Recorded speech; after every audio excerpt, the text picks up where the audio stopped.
여러분 반갑습니다. 오늘은 참 많은 분들이 오신 것 같습니다. 애터미는 성공할 수 있는 객관적 조건은 다 갖추고 있습니다. 다시 말하면 누구나 성공할 수 있도록 되어 있어요. 그런데 아무나 성공하는 건 아니에요. 분명히 사다리가 놓여 있는데 그 사다리를 힘들여서 올라간 사람만 성공할 수 있어요. 결코 세상에 공짜는 없습니다. 땀 흘린 것만큼 얻어요. 따라서 제가 저도 애터미에 들어와서 여러분처럼 강의를 들었고 제가 강의를 한 것만 한 200번 했는데요. 한 번도 같은 제목으로 강의한 적은 없습니다. 그러나 한 가지 키포인트가 있어요. 뭐냐면 태도예요. 태도. 다시 말하면 성공할 수 있는 객관적 조건은 되어 있는데 태도, 마음가짐이 자기가 성공할 것이냐 못할 것이냐를 결정한다고 해요. 애티튜드. 그래서 미국의 성공한 현자들은 attitude is everything이라고까지 이야기한다고 해요. 태도가 전부이다. 마음가짐이 전부이다. 그러니까 자기가 성공하겠다는 마음가짐, 결심, 그리고 인내, 포기하지 않는 그런 마음이 없으면요 절대로 성공 못합니다. 왜? 돈 버는 게 쉬운 일이 아니에요. 따라서 돈 버는 것이 쉬운 일이 아닌데 돈을 벌었는데 욕을 먹는다. 그렇다면 그 돈 뭐하러 벌어요? 힘들어. 우리말에 개처럼 벌어서 정승처럼 쓴다고 그러는데 개처럼 벌면 개 취급당하지 정승 취급 안 해줘요. 이렇게 힘드는 돈을 정승처럼 벌어야 될 거 아니에요. 그래서 정승처럼 돈 버는 얘기를 태도에 대해서 지금 하려고 그래요. 자, 오늘 제가 말씀드리려고 하는 것은 전심치지. 오로지 할 전자, 마음 심자, 이를 지자, 뜻 지자니까 마음을 집중하고 뜻을 한 군데 모은다. 다시 말하면 몰입한다. 올인한다. 몰입한다. 이렇게 똑같은 사람이라도 똑같은 걸 들어도 몰입하지 않으면 알 수 없고 몰입하지 않으면 이해하는데 시간이 걸린다. 그 얘기입니다. 애터미 사업도 마찬가지로 이해하고 성공하는데 몰입하지 않으면 절대로 할 수 없습니다. 그건 되지가 않아요. 우선 현자들의 명언, 다시 말하면 이 세상에 지금까지 존재했던 현자들이 머리가 좋아야 성공한다는 말은 한마디도 없어요. 전부 훌륭한 인간의 특징은 불행하고 힘겨운 환경 속에서도 포기하지 않고 끝까지 참아내는 데 있다. 이게 감성지능이에요. 감성지능. 끝까지 참아내는 데 있다. 전부 그렇습니다. 여기 아인슈타인 같은 천재도 뭐라고 했냐 하면은 모든 사람은 천재다. 하지만 물고기가 나무를 얼마나 잘 타고 오르는지로 물고기의 능력을 판단한다면 그 물고기는 자기가 바보라고 생각하면서 일상을 살 것이다. 다시 말하면 지금까지 무슨 하는 일마다 실패를 하셨다면 내가 바보여서 그렇게 한 게 아니고 그 일이 내 적성에 맞지 않았을 수도 있다. 그런 말이에요. 물고기는 물에서는 천재지만은 물고기 보고 나무 올라가는 거 나무 못 올라가니까 너는 바보야 이렇게 할 수가 없다. 아인슈타인의 이야기입니다. 네, 다른 사람도 다 마찬가지예요. 기둥이 약하면 집이 흔들리듯 의지가 약하면 생활도 흔들린다. 의지가 뭡니까? 감성지능이에요. 참아내는 거, patience 또는 persistence. 끝까지 참아내는 거, 요게 감성지능입니다. 자, 천재라는 것은 참을성을 갖춘 위대한 소질에 불과하다. 프랑스의 철학자입니다. 모든 현자들이 천재는 누구냐 하는 것을 끝까지 참아내는 자다. 이 토마스 에디슨도 늘 그런 얘기를 했어요. 그렇다면 애터미의 성공도 never give up. 절대로 포기하지 않고 끝까지 참아내는 분이 성공한다. 참을성이 없는 분은 성공 못한다는 겁니다. 자, 전심체지입니다. 요 말은 사서삼경 중에 사서에 해당하는 맹자에 있는 말입니다. 맹자가 한 말입니다. 요 무슨 말이냐 하면은 맹자는 전국시대에 천하의 전쟁을 안 하고 어떻게 하면 왕도 정치, 오늘날 인덕정치를 펼까하고 왕들을 설득하는 그런 일을 했어요. 제 나라의 제 선왕이라는 사람을 설득을 하는데 설득이 안 돼요. 설득이 안 돼. 왜냐하면은 그래서 이 말을 한 겁니다. 자기 식물이 성장하려면은 좋은 토양에서 따뜻한 햇볕을 봐야 성장하는데 햇볕을 보는 날이 하루고 나머지 열흘은 서늘한 그늘 속에 있다면 그 식물이 성장하겠느냐 하는 거예요. 그러니까 환경이 매우 중요하다. 다시 말하면 전혀 애터미의 석세스나 원데이에 참여하지도 않고 파트너 그 다음에 스폰서하고 만나지도 않고 집에 있으면 성장할 수가 없다. 그런 이야기가 똑같아요. 근데 맹자는 그때 애터미 얘기를 한 것이 아니고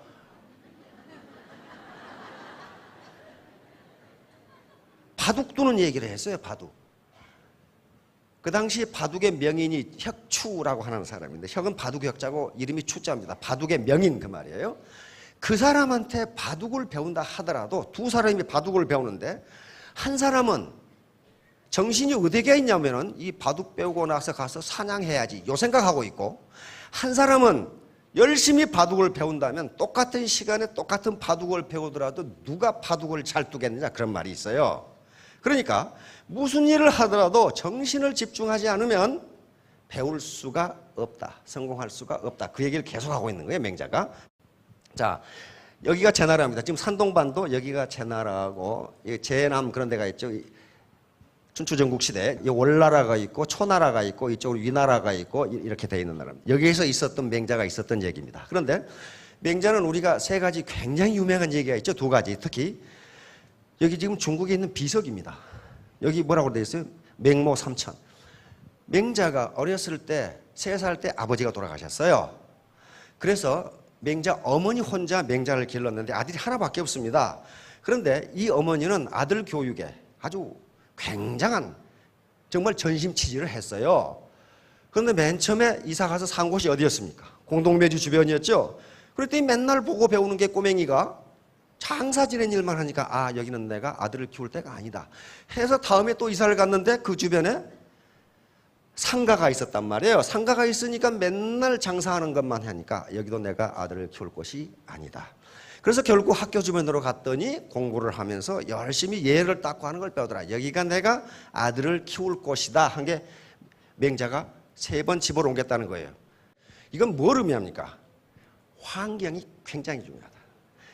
많은 학자들이 도대체 그 사람의 인격과 성품에 영향을 미치는 요소가 유전일까 환경일까를 많이 연구합니다. 근데 누구를 대상으로 연구하겠어요? 가장 연구하기 좋은 게 쌍둥이에요. 쌍둥이. 이란성 쌍생아가 있고 일란성이 있죠. 근데 우연히 일란성인데 어떻게 어렸을 때 헤어져 가지고 자라는 환경이 다른 애들을 조사해 보면 그 성품이나 그 건강 상태를 보면 유전이 결정하는가 환경이 결정하는가 나오죠. 그런데 거의 80%가 환경이 결정한단 말이에요. 환경이.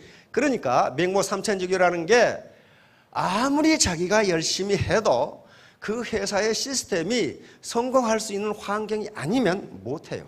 어렵습니다. IMF 때 망하고 싶어 망한 사람 어디 있어요? 외부 환경, 국가라고 하는 국가 경제 시스템이 무너지면요, 아무리 저기 열심히 해도 무너지게 돼 있어요. 환경. 다음 두 번째 있는 비석은 뭐냐면은요, 오른쪽에 요겁니다. 맹모 단기라는 거예요. 습유기라는 책에 나와 있고 여러 가지 책에 나와 있는데, 맹자가 어려서 제 나라로 공부를 하러 갔어요. 공부를 하러 갔는데 어린애예요, 어린애. 이게 지금 9살 때라고 지금 추정을 하는데 엄마가 보고 싶어서 공부가 안 끝났는데 집에 와버렸어. 이게 지금 그 모습이에요. 그 모습을 지금 그려놓은 거예요. 와버렸어. 그러니까 맹자 어머니가 물었어요. 너 공부가 다 끝났느냐? 그러니까 아니요, 집에 오고 싶어 왔습니다. 그러니까 짜고 있던 펜을 잘라버린 거예요. 이걸 맹모 단기라고 합니다. 다시 말하면 네가 중도에 공부를 그만두는 것은 내가 짜고 있는 펜을 잘라버린 것과 같다. 이거 어디다 쓸 거냐? 깜짝 놀래가지고 가서 대성이 됩니다. 다시 말하면 중도에 포기하는 자는 어떻다? 성공할 수 없다. 두 번째 이야기입니다. 왜 최선을 다하지 않았는가? Why not the best라는 건데, 지미 카터, 미국 39대 대통령 이름입니다. 지미 카터와 리코버 제독입니다. 하이만 리코버 제독이 미 핵잠수함의 아버지입니다. 핵잠수함을 만든 분이에요. 이분이 핵잠수함 승무원을 모집하면서 지미 카터는 해군사관학교를 졸업했습니다. 아주 공부를 잘했어요. 근데 이 하이만 리코버 제독은 면접으로 유명합니다. 면접을 아주 까다롭게 하고 아주 괴상망측하게 면접을 해요. 그런데 지미 카터가 자기는 핵잠수함의 제독, 핵잠수함의 사령관이 되는 게 지미 카터의 꿈이었어요. 해군사관학교에 나왔으니까. 그래서 리커버 제독에게 면접을 하는데 리커버 제독이 해군 전략, 해군 전사, 그다음에 미국 군사 전략 이런 걸 쑥 질문을 하더니 느닷없이 자네 사관생도 생활은 어떠했나? 이렇게 물었단 말이에요. 그러니까 뭐 재밌게 얘기했죠. 그러다가 느닷없이 또 자네 몇 등으로 졸업했나? 이렇게 물어봤단 말이에요. 그런데 카터는 820명 졸업에 59등을 했으니까 굉장히 잘했어요. 그래서 카터는 우기양양하게 59등을 했습니다. 그러면 칭찬을 해줄 줄 알았어요. 그랬더니 그게 자네가 최선을 다한 건가? 그렇게 물었단 말이에요. 근데 가만히 생각해 보니까 슬슬 머리 좋다고 놀았지 최선을 다한 것 같지는 않아. 그래서 우물쭈물하니까 이 하이먼 리커버 제독이 질책을 한 거예요. Why not the best? 왜 최선을 다하지 않았냐? 그러니까 리커버 제독은 네가 공부를 잘했느냐를 묻는 게 아니에요. 네가 사관생도로서 최선을 다했느냐 그걸 물어본 거예요. 그리고 질책은 왜 최선을 다하지 않았느냐? 이 말이 카터 대통령의 일생을 결정합니다. 그래서 카터는 이 말을 좌우명으로 삼아서 이걸 실천에 옮깁니다. 나는 무엇을 하든지 최선을 다하리라. 자, 카터 대통령의 사관생도 모습입니다. 해군 초급장교 때 백악관에 있을 때 모습이고 이분이 바로 하이먼 리커버 제독입니다. 지미 카터는 대통령이 되는 게 꿈이 아니었어요. 핵잠수함 함장이 되는 게 꿈이었단 말이에요. 그런데 느닷없이 아버지가 돌아가셔 버렸어. 아버지가 뭐 했냐? 조지아에서 땅콩 농장을 했거든. 장남이기 때문에 아버지의 가업을 물려받기 위해서 해군대위로 눈물을 머금고 예편을 해서 땅콩 농장으로 갑니다. 근데 그때 지미 카터의 좌우명이 뭐라고 그랬어요? 최선을 다하리라. 내가 뭘 하든지 거기서 최선을 다하리라. 가서 계산을 해보니까 아버지가 빚을 너무 많이 지어가지고 빚을 갖고 나니까 뭐가 됐느냐? 극빈자가 됐어. 극빈자. 이 생활보호 대상자가 됐단 말이에요. 그런데 뭐예요? 좌우명. 리커버 제독이 얘기한 최선을 다하라. 땅콩 농부로서의 최선을 다해서 빚을 다 갚고 부자가 됩니다. 그러면서 교육에 관련하면서 그 지역 조지아주에 유지가 돼요. 유지가 돼가지고 조지아주 상원의원에 출마를 해서 당선을 합니다. 그러니까 땅콩 농부가 몇 년 만에 조지아주 상원의원이 됐어요. 그 다음에 조지아 주지사에 도전을 했는데 떨어졌어요. 떨어져서 반성을 합니다. 내가 과연 조지아주 지사 후보로서 최선을 다했는가? 내 좌우명이 리커버 제독이 왜 최선을 다하지 않았냐고 질책을 했는데 최선을 다했는가? 그래서 참모들하고 분석을 해봤더니 최선을 다하지 않았다는 게 발명돼서 다음 선거에 다시 도전을 해서 조지아주 지사가 됩니다. 땅콩 농부가 조지아주 지사가 됐어요. 그런데 왜 지사가 되려고 생각했느냐? 벼슬 하려고 그런 게 아니고 그 당시 조지아주가 재정 적자에 허덕이고 있었어요. 그래서 내가 주지사가 되면 최선을 다해서 재정 적자를 해결하리라. 그렇게 해서 4년 동안에 조지아주의 재정을 적자에서 흑자로 돌려놓습니다. 그리고 나서 자기는 주지사로서 만족하려고 했는데 워싱턴 정가에 가서 자기 대통령을 하겠다고 나서는 사람들을 보니까 별거 아니야, 별거. 자기보다 나은 것도 없어. 그래서 워싱턴에 가서 다음 대통령 선거에 출마하겠다고 기자회견을 합니다. 그런데 기자로부터 아무도 그 사람을 아는 사람이 없어. 출마 선언은 아주 간단해요. 나는 몇 자녀의 아버지이고 나는 내 아내를 사랑한다. 그리고 조국을 사랑한다. 그래서 미 대통령에 출마하려고 한다. 그 말이에요. 그래가지고 이 카터가 대통령에 출마하는 게 미국에는 먼저 정당에서 후보가 돼야 되죠. 민주당 대통령 후보로 출마하는 거예요. 그러면 거기서 이제 선거를 해가지고 대통령 후보를 정하죠. 그걸로 출마하는 거예요. 그래서 그 당시에 저는 기억하는데 카터가 대통령에 출마한 게 코미디의 1급 코미디였어요. 지금 미국은 웃을 일이 없다. 왜냐하면 그때 소련이 아프가니스탄 침공하고 미국 대사관이 인질로 잡히고 난리 법석에 그 뒤에 일어나죠. 그 전에도 포드 있죠. 포드 대통령 때 아주 많이 당했거든. 그런데 웃을 일이 없는데 카터라는 자가 나타나서 우리를 포복절도하게 하고 있다. 이렇게 된 거예요. 그런데 카터는 뭘 생각했어요? 최선을 다하면 된다. 예비 선거가 있는데 맨 처음 선거 여기서 이기면 어떻게 됩니까? 언론의 주목을 받아. 그걸 노린 거예요. 그래서 오하이오주 어디서 합니까? 뉴햄프셔 거기서 예비 선거에서 1등을 해버려. 그때부터 언론의 관심을 받으면서 결국 어떻게 됩니까? 미 39대 제럴드 포드를 현역 대통령을 물리치고 39대 대통령이 됩니다. 어떻게? 최선을 다했다. 최선을 다했다. 이게 대통령을 출마하면서 자서전을 쓴 겁니다. 자서전 제목이 뭡니까? Why not the best? 왜 최선을 다하지 않았느냐? 요거 왜 최선을 다하지 않았느냐? 자신에게 물어보세요. 나는 최선을 다했는가? 안 했다면 거울 보고 너 임마 왜 최선을 다하지 않았느냐? 그 다음에 카터는 재임 기간 중간에 재수가 많이 없었어요. 카터가 표방한 외교 정책이 도덕 정치, 인권 정치, 환경 정치, 독재는 용납하지 않는다. 이런 거였단 말이야.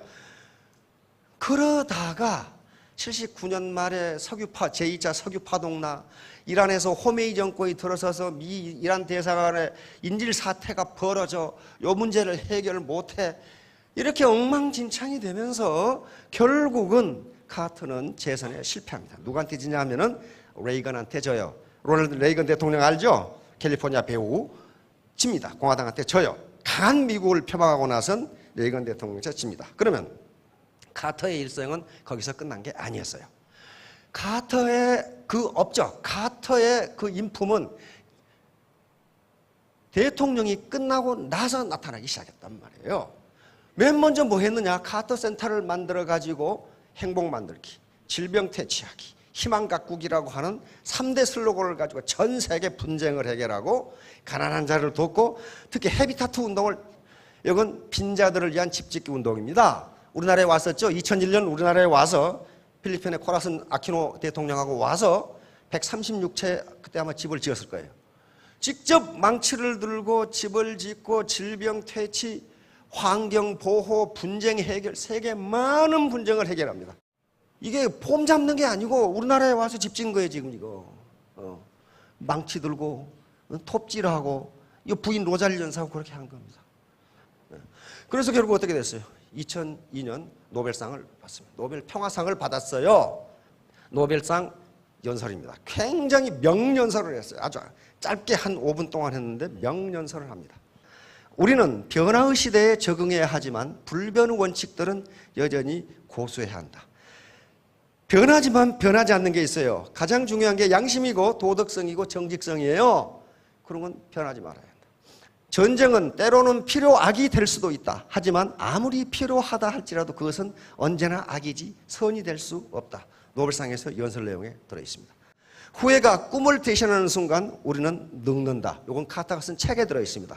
카터는 문필가입니다. 지금까지 23권의 책을 썼어요. 정 베스트셀러 같은 책이 많습니다.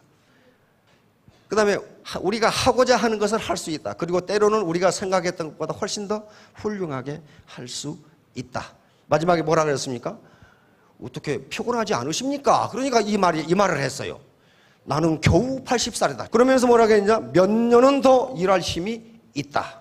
카터의 말입니다. 자, 리코버. 아까 카터를 땅콩 농부에서 대통령까지 만들어준 좌우명을 준 Why not the best? 그렇게 말한 리코버는 뭐 하는 사람이냐? 역시 현재 미국의 군함을 세계 최강으로 만들어버린 사람이 리코버 제독이라는 분입니다. 이분은 역시 해군사관학교를 졸업했는데 미국은 지도자가 어떤 사람이야 하는 걸 잘 보여줘요. 이 양반은요, 아마 세계 역사상 가장 군대 생활을 오래 했어요. 63년을 했어요. 그것도 장군만 30년을 달았어요. 왜냐하면 이분이 아주 보물이기 때문에, 이분이 보통 인재가 아니기 때문에 미 상원에서 리코버 제독의 정년을 없애버렸어요. 늙어 죽을 때까지 하시라고. 그래서 83세에 해군대장으로 예편합니다. 왜? 몽땅 미 해군을 최강으로 만들어 놓고 83세 해군대장으로 예표를 하신 분이에요. 그러니까 바로 지도자가 해야 할 일이 왜 법을 안 지켜? 정년해야지. 그게 아니고 이분이 없으면 안 된다. 이분은 해군사관학교를 나갔지만은 콜롬비아 대학에서 전기공학을 전공을 했고 또 핵물리학을 전공했습니다. 2차 대전 때 맨하탄 계획, 다시 말하면 미 원자탄을 만드는 데 관여를 했고, 예, 과학자거든. 민간 원자력 발전소를 최초로 만들어낸 사람이에요. 그러니까 미국으로 봐서는 뭐예요 이게? 이게 보물덩어리야, 보물덩어리. 이분은 돌아가실 때까지 일을 하시는 게 좋아. 그렇죠? 그러니까 사실은 정년을 없앴지만은 늙어 죽을 때까지 일해라. 그 말 아니에요 지금. 83세에 해군대장으로 예표를 해서 86세에 돌아가셔가지고 미 버지니아주 알링턴 국립묘지에 지금 잠들어 계십니다. 이분이에요. 이분이 지금 리커버지 타임지 카버스트로 나왔는데 누굽니까? 케네디하고 아주 점잖게 얘기를 하고 계시죠. 이 국가 보물이니까. 이거 뭐예요? 린든 B 존슨 대통령 아니에요 이거? 그 케네디 다음이에요. 그 다음 닉슨 대통령, 닉슨 대통령. 이건 포드, 닉슨 다 있죠. 그 다음에 이거 카터. 그러니까 미국의 역대 대통령들이 아주 보물로 생각한 분이에요. 이분은 예편을 안 시켰어요. 움직일 수 있을 때까지 하시라. 우리도 그런 분이 있으면 좋겠죠. 이분은 그러니까 사람을 뽑을 때 아주 완벽주의자예요. 특히 면접은 유명합니다. 이 사람 면접에 걸려들면 거짓말을 했다가는 다 나갔더라고요. 항상 면접을 할 때는 앉는 의자, 면접자가 앉는 의자를 앞다리를 작게 만들어. 그래가지고 햇빛을 마주보게 만들어. 이렇게 면접을 해요. 그렇게 하면 어떻게 했어요? 요놈이 이 불편한 상황을 어떻게 극복하는 걸 지금 보려고 하는 거예요. 왜? 핵잠수함을 지금 해야 되잖아 지금. 그 다음에 한 장교한테 린질문, 자네가 지금 칠몸 직전에 군함에 타고 있는데 승무원이 5명이다. 근데 그 5명을 건질 수 있는 유일한 방법을 알고 있는 사람이 자네다. 그러면 자네는 이 5명이 서로 탈출하려고 할 텐데 이 5명을 설득할 수 있느냐? 그러면 설득한다고 그랬어요? 못 한다고 그랬어요? 한다고 그랬지. 한다고 그러니까 장정 5명이 들어와. 설득해봐. 그러니까 이분은 뭐예요? 지가 한다 못한다 장담을 듣는 게 아니라 실제로 너 그 능력이 있느냐예요. 있느냐. 그 다음에 한 장교가 들은 거 또 물어. 자네하고 청소부를, 자네 해군 장교하고 청소부를 해고시켜야 되는데 누굴 해고시킬까? 그러니까 이 해군 장교는 잘못 읽어서 리커버 제독을 겸손함을 테스트한 줄 알고 청소부를 놔두고 해군 장교를 해고시켜야죠. 그러니까 고함을 지릅니다. 틀렸어! 이놈아! 자네는 금방 예편하면 청소부가 될 수 있지만 청소부는 해군 장교가 될 수 없어. 그러니 청소부를 해고시켜야지. 틀렸죠. 이 사람은 지금 리커버 제독은 핵잠수함을 운영하는 사람이요. 그러니까 청소부는 없어도 되지만 해군 장교가 없으면 안 되잖아요. 그걸 따지는 거예요 지금. 그 다음에 요 노틸러스 나중에 세계 최초의 핵잠수함인데 함장 지원을 하는데 윌리엄 로버트 앤더슨 중장한테 물었어요. 자네 취미가 뭔가? 그러니까 독서입니다. 그러니까 그러면 지난 2년간 자네가 읽었던 책 제목과 작가를 대봐. 말로만 해가지고 큰일 난. 갑자기 물으니까 어때요? 앤더슨 중령이 머리가 허해가지고 아무 말도 못했어. 그러니까 불합격. 불합격. 그렇게 됐는데 집에 가서 생각해 보니까 생각이 나서 적어가지고 보냈더니 거짓말을 안 했구만 하고 제2대 노틸러스 핵잠수함 함장이 됩니다. 그래서 이 노틸러스 호는 세계 최초의 핵잠수함인데 누가 만든 거냐? 바로 하이만 리커버 제독이 만든 거예요. 이때 이것이 얼음 밑으로 북극점에 도달한 거예요. 이건 엄청납니다. 엄청난 거예요. 이것은 미국이 군사적 소련이 인공위성을 57년에 날리는데 그걸 카바하고도 남았어요. 소련은 그렇게 할 기술이 없어. 얼음 밑으로 어떻게 북극점을 지나가는 거예요. 그렇다면 미국이 이 기술을 가져버리니까 전 세계의 핵잠수함에 즉 군사력에 우위를 점해버립니다. 미국은 밑으로 몰래 갈 수 있는데 소련은 못 간단 말이에요. 그 일을 앤더슨 중령이 해냅니다. 하이먼 리커버하고. 이 노틸러스라는 말은 앵무조개라는 말입니다. 해저 이말리라는 소설 아시죠? 거기에 나오는 잠수함 이름이에요. 노틸러스 요거고, 이게 해저 이말리고 초대 함장 윌킨슨 중장이고, 다음 리코버 제독의 명언을 한번 보도록 하겠습니다. 영감은, 즉 굿아이디어는 저절로 떠오르는 것이 아니다. 용기와 인내를 갖고 연습할 때만 찾아온다. 다시 말하면 인내. 계속 인내를 가지고 해보라. 성공은 우리에게 아무도 가르쳐주지 못한다. 오직 실패만이 우리를 가르쳐준다. 자, 이런 현자들의 말을 들어보면 용기와 인내입니다. 용기와 인내. 보겐지압 장군. 이분은 최근에 10월 4일 날 돌아가셨다는 뉴스가 떠서 여기에 전번에 한번 제가 살짝 언급한 바 있는데 다시 한번 말씀드립니다. 요분이 계시기에 베트남은 행복했습니다. 아까 리코버 제독은 83세로 해군대장에서 예편하셨는데, 이분은 102세에 육군대장으로 돌아가셨습니다. 현역 육군대장으로. 다시 말하면 이분도 베트남에서 정년을 없애버렸어요. 왜냐하면 세계 3대 강국하고 싸워서 이긴 분이에요. 그러면 이분을 소개하는 이유는 사업을 이렇게 하시라는 거예요. 강자를 이길 수 있는 방법이 있다는 거예요. 이분은 베트남이 강자가 아니에요. 그런데 프랑스를 경멸시켰지, 미국을 이겼지, 중국을 이겼어요. 3대 강자를 다 이겼어요. 그때 전투를 지휘한 사람이 누구냐? 전쟁을 보겐지압이에요. 보겐지압 장군이란 말이에요. 자, 4가지 전략 원칙 보세요. 약자가 강자를 어떻게 이기는지. 작은 것으로 큰 것을 이긴다. 이건 손자병법에 나오는 얘기들 그대로. 보겐지압이 그랬어요. 손자병법을 다 읽었고 옛날 중국 병법을 다 공부했다. 그리고 서양 병법, 현대 병법도 다 공부했다.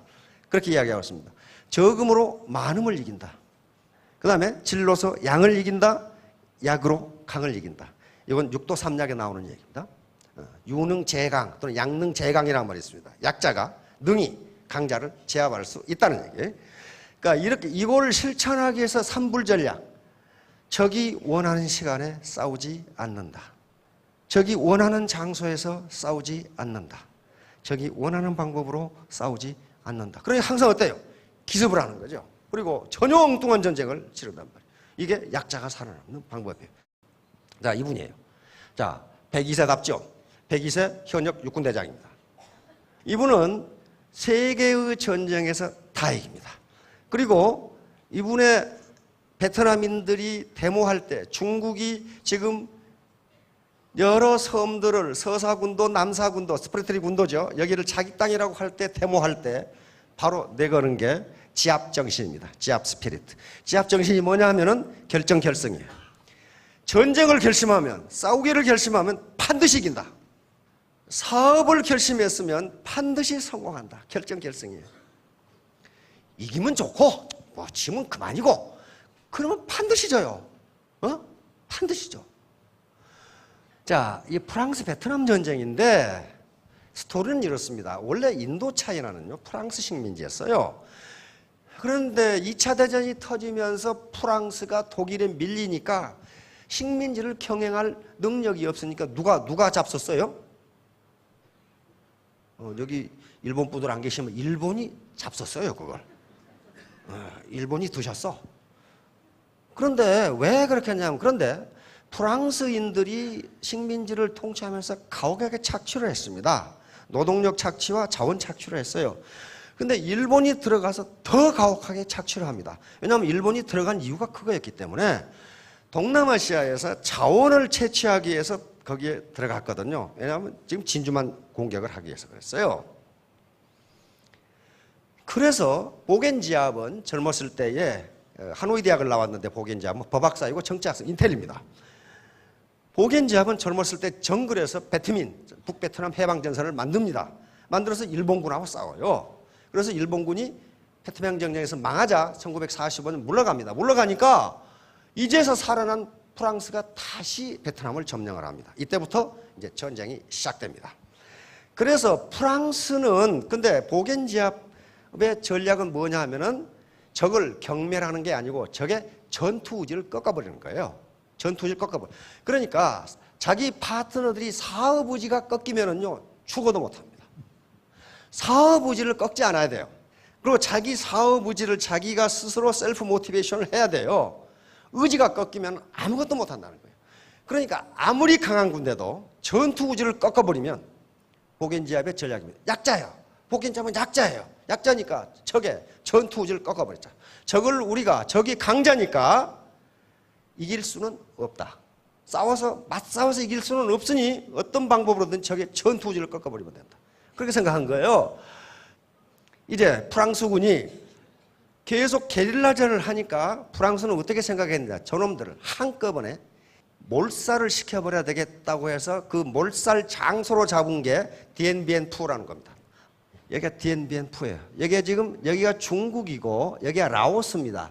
프랑스군이 여기를 결전의 장소로 잡은 것은 베트남의 게릴라들이 중국에서 라오스를 통해서 이쪽으로 여기가 보급 루트예요. 보급 루트의 교통 요지입니다. 여기를 점령해버려 어떻게 됩니까?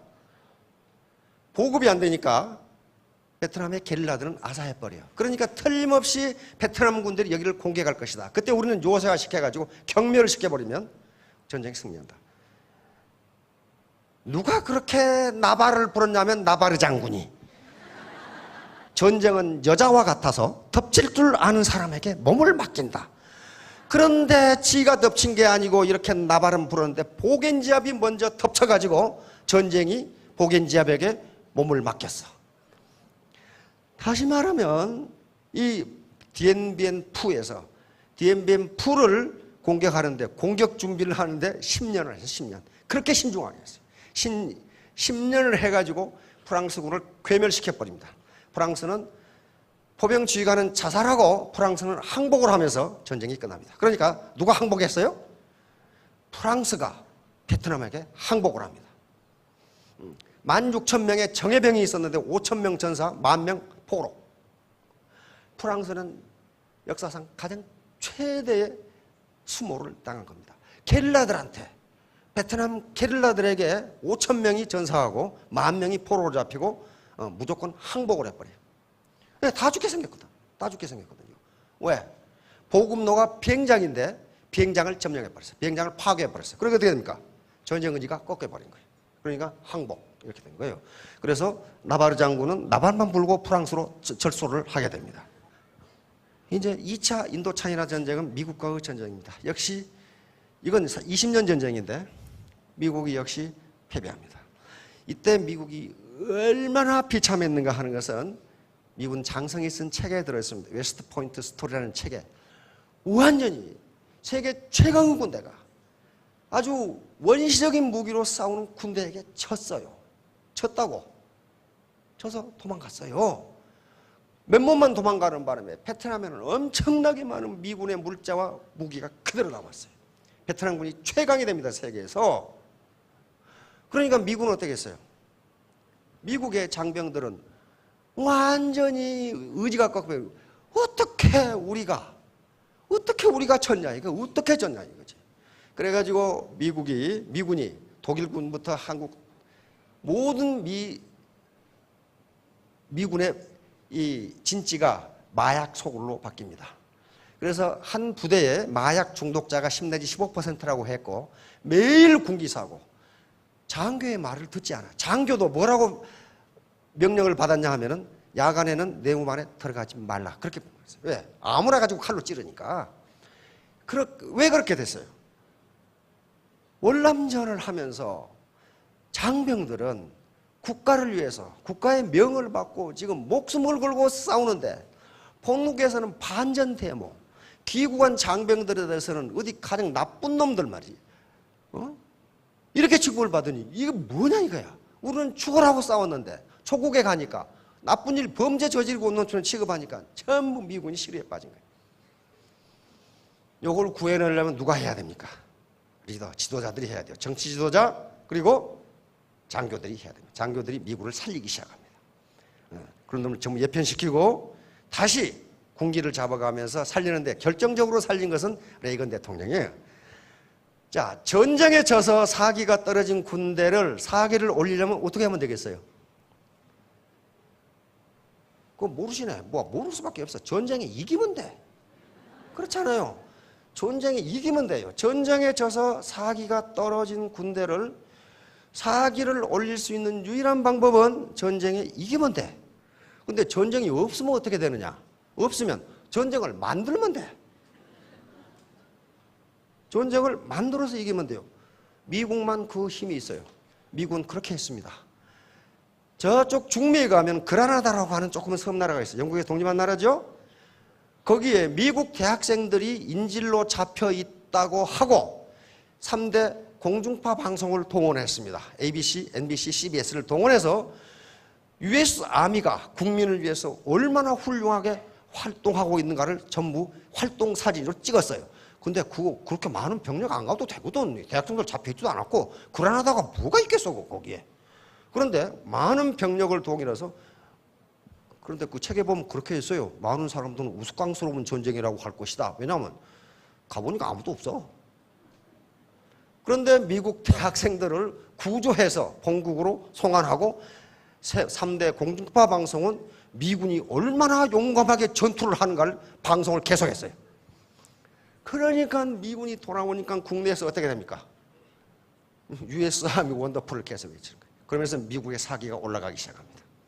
군대의 사기가 가는 곳마다 US 아미 원더풀이야.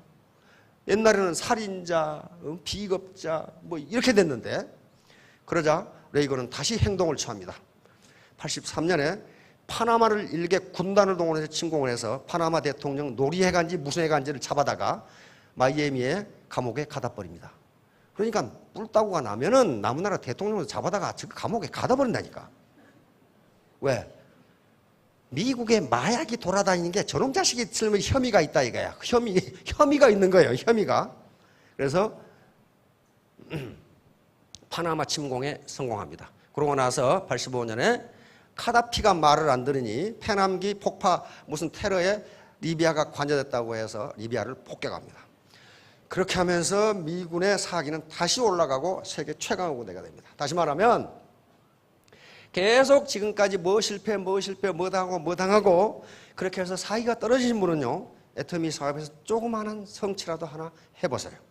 조그마한 성취가 큰 성취를 할 수 있는 발판이 됩니다. 맨날 실패만 하면은 나는 무능한가 보다, 그 생각을 할 가능성이 있어요. 조그마한 성취, 이게 큰 성취의 밑바탕이 됩니다. 자, 이제 중국하고 전쟁이야. 그러니까 큰 놈들은 다 한 번씩 건드렸어요. 왜 중국이 베트남을 침공을 하냐 하면은 원래 베트남은요, 전시에 중국이 보급을 많이 대주고 많이 지원해 줬습니다. 근데 중국과 베트남의 사이는 좋지가 않아요. 왜냐하면 1000년 동안 중국의 괴롭힘을 당했어.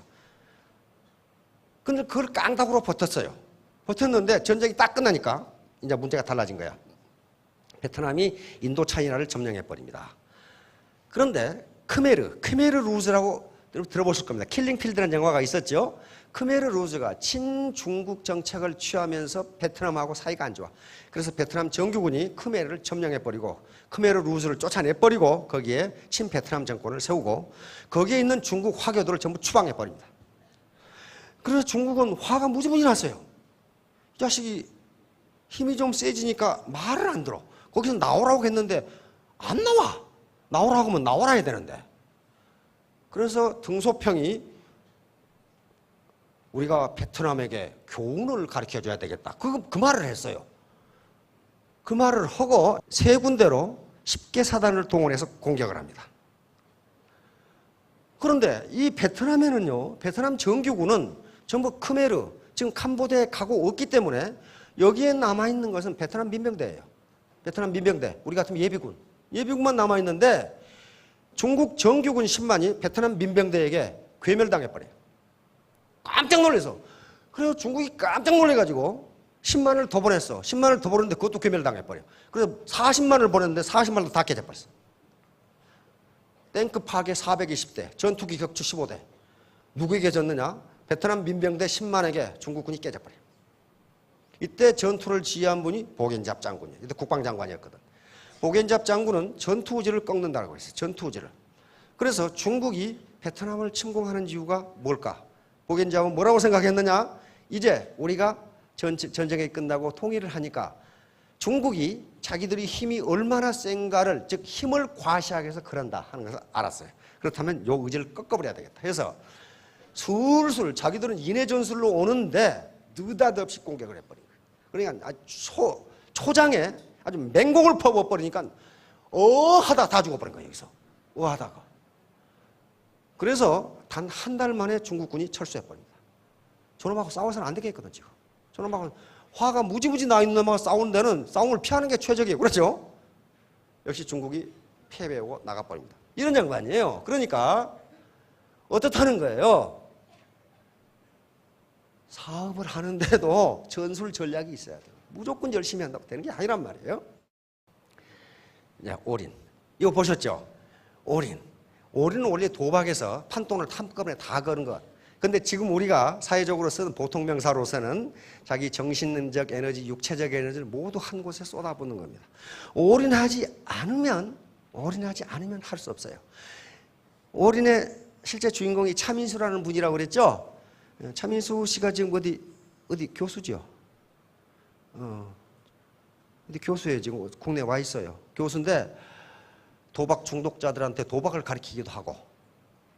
근데 이분이 유명한 말을 했어요. 자기가 미국 프로포카 1등이었어요. 몇 년간. 1등인데 1등하고 천등 차이가 프로포카의 천등 차이가 손톱만큼의 차이도 안 난다는 거예요. 그런데 그 손톱만큼의 차이를 극복하지 못한다는 거예요. 왜? 그만큼 노력을 하지 않으면 안 된다는 거예요. 우사인 볼트하고 100m 달리기 하는데 2등하고 몇 초 차이예요? 100분의 1초 차이도 안 나요. 근데 그 100분의 1초 차이를 극복하지 못해요. 못한다고요. 그러니까 백지 한 장 차이를 극복하기 위해서 얼마나 노력해야 되는가. 얼마나 노력해야 되는가. 그렇게 하지 않고서는 성공하기 힘들다. 애터미 사업도 마찬가지. 이게 전심 취지예요. 정신을 집중하고 마음을 한 곳에 모아서 사업을 하지 않으면요, 성공하기 힘들다. 분명히 누구나 성공할 수 있는 객관적 조건이 있지만은 아무나 성공하는 건 아니다. 감성지능, 다시 말하면 끝까지 참고 포기하지 않고 열정을 보이는 사람이 성공한다. 이게 바로 제임스 가필드 대통령의 10분을 활용하라예요. 10분을 활용하라. 미국 제20대 대통령입니다. 미국에서 가장 가난한 대통령, 가장 가난한 대통령. 링컨보다 더 가난한 대통령이었어요. 혼자 과학으로 윌리엄스 대학을 졸업하고 미국 제20대 대통령에 당선된 분이에요. 이분이 17살 때 오하이오주에 농부로 들어갔다고 그랬죠. 일꾼으로 잡부로 들어가요. 잡부로. 근데 한 3년 지내다 보니까 그 집 딸하고 로맨스가 벌어졌어요. 대농장주가 자기 외동딸이 말이 일꾼하고 그러는 걸 가만 놔두고 해서 몽둥이 찜질하고 쫓아내버렸어요. 몽둥이 찜질하고 쫓아내버렸단 말이에요. 빈손으로 쫓겨났죠. 35년 뒤에 창고가 낡아가지고 헐다가 이 자식이 싸운 보따리를 풀어보고 거기에 책에 써있는 이놈의 실명을 보고 깜짝 놀랐어요. 제임스 아브라함 가필드라고 딱 써놨는데 자기가 몽둥이 찜질해서 쫓아낸 이 사나이가 지금 현재 미 합중국 대통령이야. 사람을 외모로 판단하지 말라 해요. 집에 뛰어가서 사진을 보니까 그놈이 틀림없어. 그러니까 대통령을 몽둥이 찜질해서 쫓아내버린 거예요. 이놈이. 자, 이분이 10분을 활용하라고 계속 이야기한 거예요. 다시 말하면 공부를 무지무지 해놨어요. 윌리엄스 대학은 세계 최고의 리버럴 아츠 대학입니다. 하버드하고 맞먹는데요. 여기를 졸업해서 공부를 무지무지 잘하는 다른 과목은 전부 1등인데 수학만 자기가 1등을 못해. 수학만. 그래, 그 원인을 모르겠어. 암만 열심히 해도 수학 1등을 못해. 그런데 기숙사에 생활하는데 어느 날 우연히 보니까 1등한 친구의 기숙사의 불이 자기보다 10분 늦게 꺼져. 그놈이 10분 더 공부했던 거예요. 그 이튿날 보니까 또 그래. 자기보다 10분 더 공부해. 그래서 그 다음부터는 둘이 경쟁을 한 거야. 네가 불 끄면 나도 10분에 끈다. 결국 가필드 대통령이 수학에 1등을 합니다. 그러니까 그러면서 그랬어요. 10분이 당신을 성공으로 이끈다는 거예요. 피곤하더라도 10분간 참고 견디세요. 자, 현자들의 명언. 자신이 할 일보다 조금 더 하라. 그러면 당신의 미래는 저절로 풀릴 것이다. 앤드류 카네기. 초등학교도 졸업하지 못한 철거왕. 빌 게이츠에 맞먹는 부자. 조금만 더 하면 10분만 더 하면 성공할 걸. 연속극 보고 싶어가지고 못하면 안 된다는 거예요. 모든 위대한 예술가들과 사상가들은 위대한 노동자들이다. 해밍웨이도 똑같은 소리. 해밍웨이. 이건 니체가 한 얘기. 철학 니체가. 그러니까 열심히 육체적 노동, 즉 힘들여 일하지 않고는 천재도 천재성을 발휘할 수 없다. 이제 몰입입니다. 띄워보시죠. 몰입. 바로 몰입입니다. 애들 장난감 가지고 열심히 놀고 있으면 엄마가 아무리 얘기해도 아무 소리 안 들려요. 이게 몰입이에요. 어떤 하나의 일에 정신적, 육체적 에너지를 쏟아붓는 거예요. 그런데 이것에 대한 이론은 굉장히 발전되어 있고 칙센트 미하이 교수라고 한 분이 있습니다. 미국에서 가장 많은 책이 팔리는 학자 중에 한 사람인데 몰입이 뭐냐는 걸 설명하는 거예요. 창의성도 두 가지밖에 없어요. 창의성의 조건 하나는 기존의 지식을 이해하는 것, 두 번째는 몰입하는 것, 두 개예요. 몰입을 하면은 어떤 현상이 빚어지냐? 시간의 왜곡 현상이 빚어져요. 이거 왜곡 현상 많이 경험하셨을 거예요. 근사한 처녀 때, 총각 때 근사한 파트너하고 데이트를 하면 시간이 어찌 그리 빨리 가는지. 그런데 하기 싫은 일하고 있으면 시간은 또 왜 그렇게 늦게 가는지. 하기 싫은 일이 뭡니까? 고등학교 때 수학 시간에 강의 듣기. 이런 거 하면서 시간이 무지하게 지루하죠. 비행기 타고 미국 가기. 얼마나 지루한지 몰라. 한참 자고 나는데 30분도 안 지났어. 그게 몰입했을 때와 지루할 때의 시간의 왜곡 현상이에요. 자, 그러니까 몰입하게 되면은 성공할 수 있습니다. 자, 베토벤. 베토벤은 음악의 천재입니다. 악성이라고도 부르죠. 그런데 음악의 천재니까 천재적인 음악을 작곡하는 게 아니에요. 이 양반이 여러 개의 예화가 있는데 몰입을 어떻게 했는가 하는 예화가 있는데 식당에 가자마자 악상이 떠올라가지고 식탁을 놓고 연주를 하는 거예요. 연주를 하니까 이 식당 아줌마가 밥을 줘야 되겠는데 손가락으로 이러고 있으니까 밥을 줄 수가 없어. 끝나면 줘야지 했는데 1시간 내내 이러고 있어요. 1시간 내내 이러고 있어요.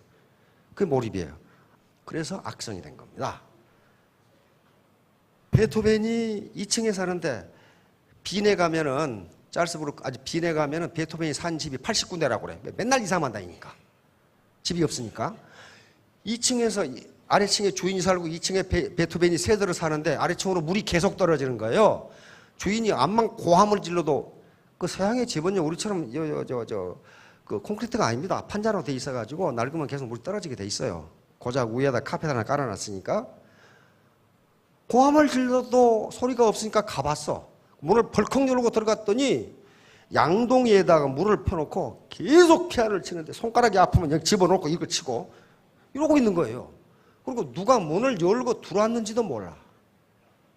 그래서 베토벤이 된 거예요. 그 몰입, 천재는, 그래서 베토벤이 한 말입니다. 천재는 노력의 결과라는 게 노력의 결과. 자, 결론입니다. 오설상제. 요건 춘추전국, 이 전국시대에 있었던 이야기입니다. 장의에 대한 이야기인데, 소진과 장의, 합종책과 연영책이라는 게 있습니다. 여기 춘추전국 칠웅이라는 나라인데, 한 사람은 이렇게 연합해서 진 나라에 대항하자. 이게 합종책입니다. 여기 소진이라는 사람이고, 아니다. 장의는 1대1로 결합해가지고 평화를 누리자. 연행책인데, 연행책을 주장한 장의에 대한 이야기입니다. 장의가 바로 소진하고 같은 귀곡자라는 선생님이 때 같이 배운 동문수학은 동기생이에요. 근데 소진은 출세했는데 장의는 늦게 출세했어요. 근데 이 초나라 재상, 소양이라는 사람 집에 가서 문객, 다시 말하면 식객으로 있었는데 하루는 소양이라는 장군이 큰 공공을 세워가지고 임금한테 아주 값비싼 구슬옥을 받았어요. 벽이라고 하는 건데. 연목가에서 잔치를 베풀었어. 이 축하 잔치를. 그래서 많은 각국의 고관 대작들이 왔단 말이에요. 그러니까 고관 대작들이 그 아름다운 옥을 한번 보여달라. 복을 딱 보고, 옥을 보고 감탄을 했어요. 근데 연못에서 큰 물고기가 뛰는 바람에 옥을 보고 있던 눈들이 전부 그쪽을 보았는데 옥이 없어져 버렸어. 어떤 놈이 가져가 버렸어. 그 순간에. 가만히 보니까 그 중에 가장 형색이 초라하고 가난한 놈이 장이라는 놈이야. 네가 가져갔지. 그래가지고 곤장을 수백 대를 쳤어. 근데 안 가져갔거든. 안 가져갔어. 근데 가져갔지. 수백 대를 쳤어요. 그래 피투성이가 돼가지고 집에 오니까 마누라가 어떡하겠어요. 당신이 무슨 유세한다고 돌아다니고 농사 짓고 살면 괜찮을 걸 말이야. 죽어 터져가지고 그 모양 그 꼴이야. 그러니까 장이가 마누라한테 하는 말이 내 혀가 지금 붙어있냐 이거야. 그러니까 오설상제, 내 혓바닥이 아직은 붙어있다. 그런 말이에요. 붙어있습니다. 그러니까 그러면 됐다. 그러면 됐다. 지금 장인은 논리적인 설득으로 제후들을, 임금들을 설득하는 것이지 발로 설득하는 게 아니란 말이에요. 혀만 살아있으면 나는 성공한다.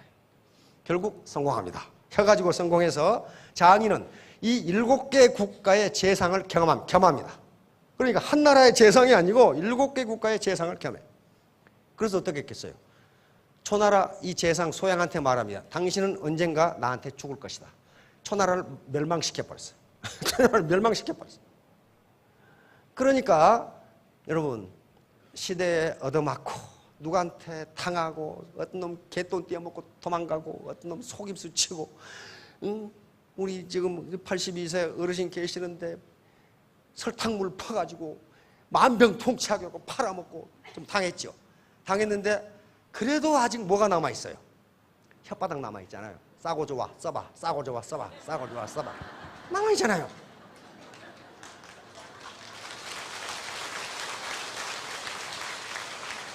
오설상제 내 혓바닥은 아직도 남아있다. 아직도 남아있다. 다리로 장사하는 것도 아니고 팔로 장사하는 것도 아니에요. 얼굴로 장사하는 것도 아니고 뭘로 합니까? 혓바닥으로 한다. 혓바닥만. 혓바닥만 놀릴 수 있으면 애터미 사업은 성공할 수 있다. 왜냐하면 제품, 절대제품, 절대가격 그리고 시스템 자체가 돈을 벌게 돼 있기 때문에 혓바닥만 열심히 놀리고 다니면 돼. 열심히 놀리고 다니면 성공할 수 있다. 자, 3년 뒤에 1,000댁 5만 댁이 되시기 바랍니다. 감사합니다.